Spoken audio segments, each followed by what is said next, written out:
do we prepare our young people for AI? Well, I can't tell you anything about the technical ends of things, but how about content? Well, how do we tell a counterfeit $100 bill from a real one? Well, we could study all the ways that criminals have made counterfeit bills, or we could try to make one ourselves that works, or we could do what financial institutions do. They study the real thing until they know it inside out. They know how it feels, how it sounds, how it looks. They know everything about it, don't you see? A lot of ideas and positions are taken by internet influencers and politicians, and some of them are valid and some of them are not. And how do we tell lies from the truth?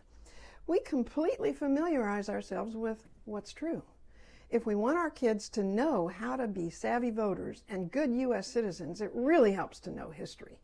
But you'll say the kids think history is boring. Well, that's where the power of a story comes in.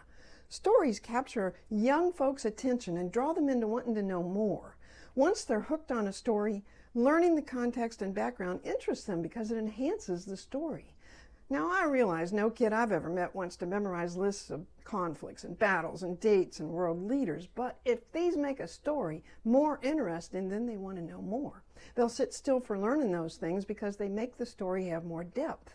They help the listener to understand the personality of the person about whom the story is being told, or the context of why a battle took place, or the feelings of the people involved, or all of the above. Finding out the personal stories of those we study just makes sense. It creates a human angle, a human interest that history just can't give us all by itself. We can empathize with the mother who lost her child. We could admire the fearless battle commander who went in alongside of his troops instead of leading from some distant command post. And we can forgive mistakes more easily if they are mistakes.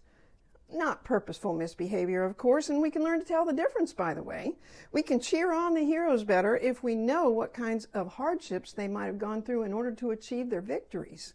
We can understand that different times have different values and that we cannot judge people from other eras by what we believe to be true today.